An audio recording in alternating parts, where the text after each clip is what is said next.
경기 후 클럽 월드컵을 독점으로 제공하는 스포츠 전문 채널 DAZN과의 인터뷰에서 비티냐는 이 장면의 배경을 자세히 설명했습니다. 그는 페널티킥 키커에 대해선 이미 감독, 동료들과 함께 논의한 적이 있다.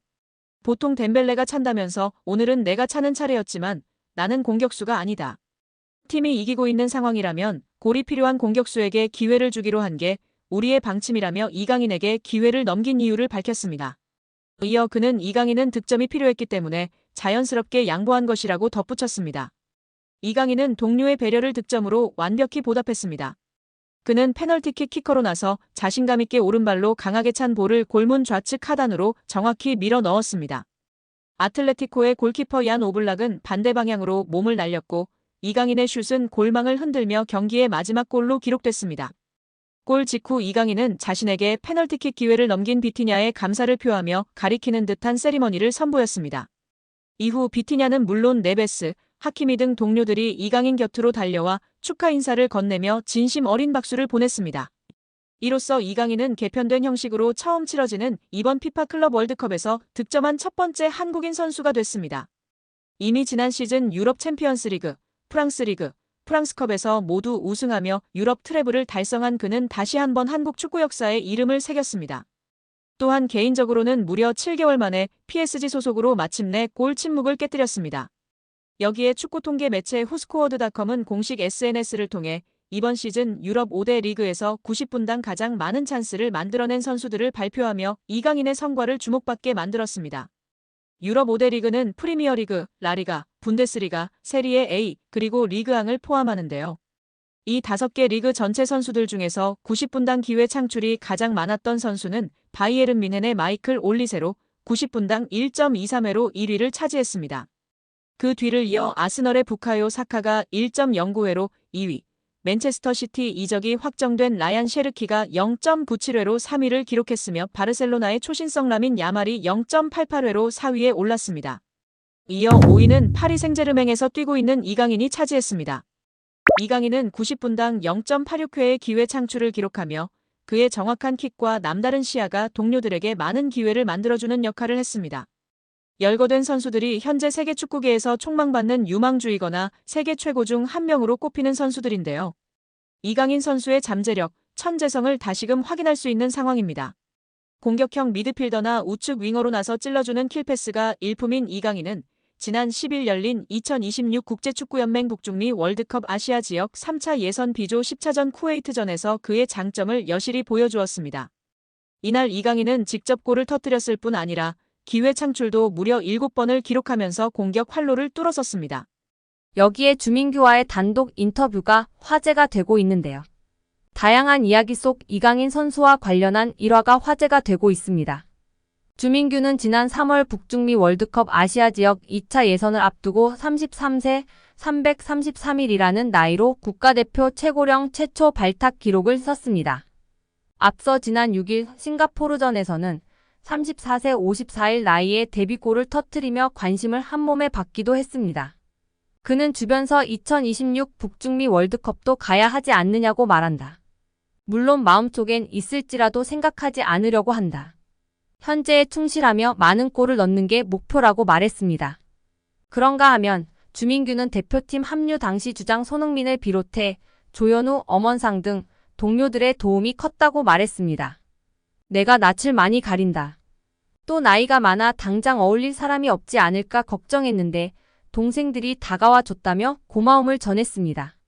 그러면서 막내급 1원 이강인과 있었던 에피소드를 언급해 시선을 끌었습니다. 인터뷰에 따르면 지난 소집 기간 식당에서 이르게 식사를 마친 주민규는 디저트 코너에서 과일을 가져와 동료와 나눠 먹었습니다. 그때 이를 바라본 대표팀 선배 이강인이 주민규에게 형이 나이 가장 많은데 왜 과일을 직접 떠오느냐며 웃었고 이에 주민규가 내가 나이가 뭐가 중요하냐. 나중에 너도 나이 들면 형처럼 하라고 했다고 말한 것으로 알려졌습니다. 해당 일화를 전하며 주민규는 강인이나 다른 동생들이 먼저 장난도 건다. 처음엔 나도 조심스러워했는데 생각보다 다들 순수하고 좋더라고 덧붙였습니다. 이강인 선수가 본 바로는 나이가 많은 선수는 직접 과일을 떠오지 않는 문화였는데 주민규 선수가 직접 과일을 떠오는 모습에 웃으며 이야기를 한 것 같습니다. 그리고 주민규 선수는 이강인 선수나 다른 동생들이 친밀하게 먼저 장난도 치며 다가와 주고 대화를 나누고 지내다 보니 다들 순수하다며 대표팀의 분위기를 전해주었습니다. 한편 주민규 선수는 앞으로의 계획에 대해서도 언급했는데요. 그는 매체에 40살까지 하고 싶다며 축구 자체를 정말 좋아한다. 한계를 두지 않고 도전하고 싶다. 은퇴하더라도 축구할 것 같다. 누군가는 은퇴하면 질려서 안 한다는데 50대가 돼서도 조기 축구회에 나가서 할 것 같다고 말했습니다. 2005년 8월 22일 홍명보 당시 대한축구협회 이사는 파주 국가대표 트레이닝 센터에서 시작된 KFA 2급 지도자 강습회에 참가했습니다. 홍명보는 지도자 자격증이 없는 상태였는데요. 지도자를 할 생각이었다면 상급 지도자 자격증부터 따야 했습니다. 상급 지도자 자격증을 따면 유소년이나 초등학교 축구교실에서 지도자 생활을 할 수 있었습니다. 2급 지도자 자격증을 따려면 상급을 따고 2년이 지나야 했습니다. 하지만 홍명보에겐 예외 조항이 적용됐습니다. 협회는 국가대표팀에서 A매치 20경기 이상을 소화하거나 K리그 100경기 이상 출전한 경력자들에 한해서는 상급 지도자 자격증 없이 바로 2급 지도자 자격증을 딸 수 있게 했습니다. 2005년 9월 26일 협회는 딕 아드보카트 한국 축구 대표팀 신인 감독을 보좌할 코치 중 한 명으로 홍명보를 택했습니다. 지도자 자격증이라곤 전무했던 홍명보가 2급 지도자 자격증을 딴 지 3주 만이었습니다. 자격 논란이 불거졌습니다. 2급 지도자 자격증을 보유한 자는 중학교나 고등학교 팀만 지도할 수 있었는데요. 당시 KFA 규정에 따르면 대한축구협회 1급 지도자 자격증이나 아시아축구연맹 A급 지도자 자격증을 취득한 자만 대표팀 지도자로 일할 수 있었습니다. 협회는 당시 지휘권을 갖지 않는 보조 지도자 역할이기 때문에 홍명보 코치의 1급 자격증 취득 여부는 크게 문제될 것이 없다는 입장이었습니다.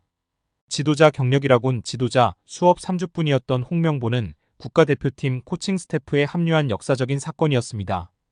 홍명보는 국가대표팀 코치를 맡은 지 1년이 채 지나지 않아 2006 독일 월드컵을 치렀습니다. 홍명보에게 국가대표팀 코치로 지도자 생활을 시작해 월드컵을 경험하는 데까지 필요했던 시간은 단 9개월이었습니다. 누군가는 평생의 꿈이 될 수 있는 월드컵을 경험하는데 홍명보는 속성 자격증 취득부터 돈으로 살 수 없는 월드컵 코치 경험까지. 정말 대단합니다. 이후에도 홍명보는 탄탄대로였습니다. 홍명보는 2006 독일 월드컵 후에도 국가대표팀에 남았는데요. 홍명보는 국가대표팀 코치로 2007 아시아 축구연맹 아시안컵, 2008 베이징 올림픽을 차례로 경험했습니다. 2006 독일 월드컵 16강 진출 실패, 2007 아시안컵 3위 및 음주 파문, 2008 베이징 올림픽 조별리그 탈락 등 대표팀은 실패를 거듭했지만 홍명보가 책임질 건 없었습니다. 홍명보는 2008 베이징 올림픽을 마친 후 감독 생활을 시작했습니다. 많은 축구 팬들이 알고 계신 것처럼 2010 광저우 아시안게임에서 한국은 한 수 아래로 평가받았던 UAE와의 준결승전에서 연장 접전 끝에 0대1로 졌습니다. 한국은 이 대회에서 3위에 머물며 홍명보의 경질이 예상되었습니다. 그러나 놀랍게도 홍명보는 경질되지 않았습니다. 아시안게임은 금메달이 아니면 의미가 없는 게 분명했고 지난 2002년 부산 아시안게임에서 3위를 한 박항서 감독이 경질되었던 사례가 있기에 명분은 차고도 넘쳤습니다. 그러나 협회는 홍명보를 경질하지 않았습니다. 심지어 2014년 브라질 월드컵에서는 본선 1승도 거두지 못하고 탈락했는데도 협회는 재신임을 발표했었습니다. 결국 여론의 반발이 점점 커지자 기자회견을 열어 자진 사퇴했었습니다. 이후 협회는 2017년 홍명보를 행정총괄 책임자인 전무이사로 내정했습니다. 당시 홍명보는 행정 경험이 전무했었습니다. 이렇게 협회와 홍명보는 아주 끈끈한 관계였으며 증명 없이도 임기를 보장받았었고 낙하산으로만 채용되었던 홍명보였습니다. 이번에도 프리패스로 채용된 것도 홍명보는 뭐 자연스러웠을 겁니다. 홍명보는 나를 버렸다. 이젠 대한민국 축구밖에 없다고 하며 대표팀 감독을 승낙했다고 밝혔었는데요. 홍명보가 버린 건 자신이 아닌 울산입니다. 울산은 3년 재계약을 맺은 지 1년도 지나지 않은 감독을 협회에 내어주면서 상처만 남겼습니다. 홍명보는 대표팀 감독으로 실력은 물론이거니와 도의 신의를 저버리는 인성도 문제가 있는 감독입니다. 속히 선임 취소 혹은 자진 사퇴만이 답입니다. 이강인이 크리스탈 팰리스와 연결됐습니다. 프랑스 매체 스포르트는 파리 생제르맹에서 벤치로 밀려난 이강인이 이적을 고려 중이다. 이에 팰리스는 이강인 영입전에서 강하게 밀어붙이고 있다. 이미 경쟁 구단들보다 한 발 앞서 나가고 있다라고 보도했습니다. 어쩔 수 없이 팀을 떠나야만 한다. 당장 다가오는 2026 피파 북중미 월드컵을 위해서라도 출전 시간을 확보해야 하는데요. 다행히도 PSG는 이강인에게 미련이 없는 것 같습니다. 레퀴프는 이강인과 곤살로 하무스는 다음 시즌 팀 구상에서 제외된 것으로 보인다. 두 선수 모두 여름 이적 시장에서 새로운 구단을 찾을 수 있도록 허가를 받았다라고 전했습니다. 현재까지 가장 유력한 행선지는 이탈리아의 나폴리였습니다. 풋볼 이탈리아는 나폴리는 이강인의 상황을 주시하고 있다. 이는 흡이차 크바라츠헬리아가 PSG로 이적하면서 생긴 공백을 이강인으로 메우겠다는 의미다라고 설명했습니다. 칼치오 나폴리 24는 이강인의 연봉은 걸림돌이 될 수 있다. 그는 연봉 700만 유로 약 108억 원을 받고 있다. 하지만 나폴리는 일정 수준 이상의 연봉 지출도 검토 중이다. 이강인은 매우 기술적이고 유연한 공격 자원이다. 나폴리의 스타일과도 잘 어울린다는 평가를 받고 있다라고 이야기했습니다. 그런데 여기에 팰리스까지 가세한 상황인데요. 스포르트는 팰리스는 PSG의 이강인에게 큰 투자를 할 준비가 되어 있다. 그는 여러 포지션을 소화할 수 있다. 이에 코칭 스태프의 관심을 끌고 있다. PSG가 요구하는 3천만 유로 약 468억 원을 지불할 의향이 있다라고 밝혔습니다. 영입에 매우 진지한데요. 매체는 이강인 영입 경쟁은 치열하다. 아스널, 맨체스터 유나이티드, 나폴리, 아틀레티코 마드리드 역시 이강인에게 관심을 보이고 있다.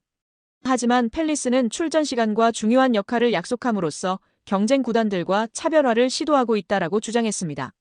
올리버 글라스너 감독과도 잘 맞을 것이라는 주장입니다. 런던 월드는 이강인은 단순한 공격 자원이 아니다. 윙어, 중앙 미드필더, 심지어 풀백 자리까지 소화할 수 있다. 이러한 전술적 유연함은 글라스너 감독의 전술 플랜의 안성맞춤이다. 그의 멀티성은 팰리스에 있어 큰 자산이 될 수 있다라고 내다봤습니다.